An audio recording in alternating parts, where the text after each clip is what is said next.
What are the top Ponzi schemes in the world? Uh, Ponzi. Number one, fractional reserve lending. So shout out to all the banks. I love y'all. I appreciate you. JP Morgan, Bank of America, let me cape. Vanguard, protect me. Talk But about it.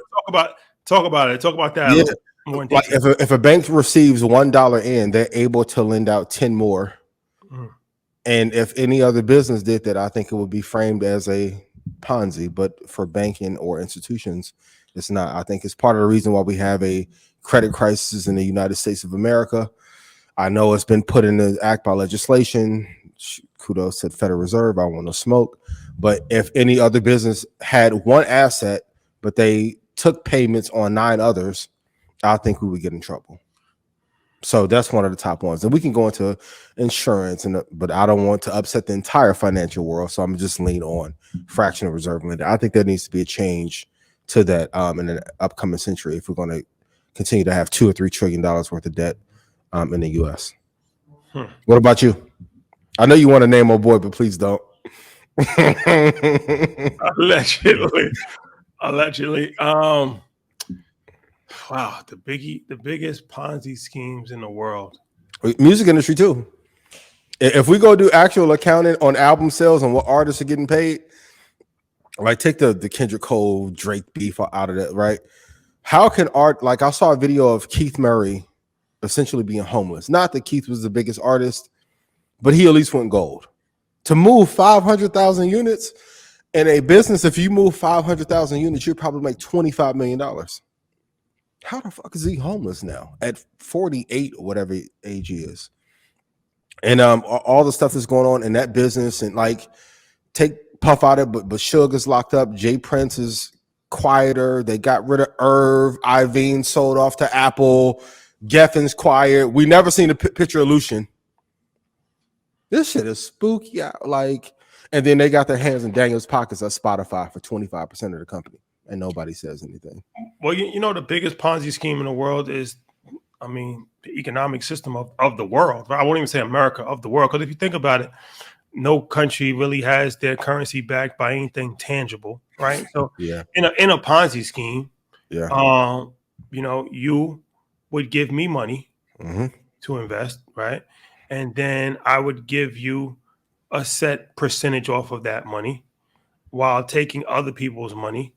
And I get somebody else's, I get Troy's money, and I'm paying you a percentage of Troy's money with, Yep. and then it's an ongoing thing, right? And it actually works out. The only problem is when you want all of your money. When everybody wants all of their money. That's how the Bernie Madoff thing fell apart, right? During the Great Recession. Now he ran this thing for like 30 years, but during the Great Recession, people were stressed financially, so now they wanted to take lump sums. He didn't have enough reserves, and they collapsed. So I mean, if you think about it, America, right? We print money. It's just a printing system, right? It doesn't really mean anything. It only means something because we have faith in the government, and it's backed and by the military. I was about to say it's backed by the military. Yep. But you'll never be in a position to actually withdraw all of it, right? Even if you go to the bank, you can't really take all of your money out the bank, right? You have to wait 5 days, and if you have, like, let's say, millions of dollars in the bank, oh yeah, you wouldn't even make an appointment for an appointment. You wouldn't even be able to get it. Yeah, like, you know what I'm saying. So it's like, this whole system is working off of debt, right? They're borrowing money, they're printing money that is not backed by anything, borrowing money from China, right? Not allowing you, said customer, to ever really access your money. It's just like, trust me, I'm good for it. I'll give you part of it. You give me $1 million, you can take out $50,000. Yep. The rest of it, just chill. And then they discourage you. Why would you want to take out all your money? That's a bad idea. Like, that's how about some of y'all be getting finesse when you actually see that phone. Why you need to even see? even if, yeah, exactly. Now Same move. But even if you tried to pull out, let's say you put $1 million in your bank account, right? And now you go to the bank and you say, I want $700,000 in cash. Hey, you won't be able to get it. You're not getting it. And not only that, they will open an inquiry about you'll hit the FBI. Oh yes. You'll hit the FBI radar. It's your money. Or is it? Exactly. Once it's deposited and they're the custodian, is it technically yours? Exactly. That's why it's one of the, that's the biggest Ponzi scheme in the world, and there's no alternative. What else are you going to do? Hide the money under the mattress? That's not a good idea. Can't. A lot of places not even taking cash. So what can you do, right? It's like you're limited with your options, right? So it's one of these things, and it's like it's always a doomsday situation until it happens. In Greece a few years ago, during the Great Recession, there was a run on the banks. People wanted to, and what did they do? They locked the doors. Yeah. They closed Literally. the bank. They closed the bank. Got armed guards out there. Like, oh my God, the markets went crazy. Swiss franc shot up. That was a big collapse that nobody really talks about.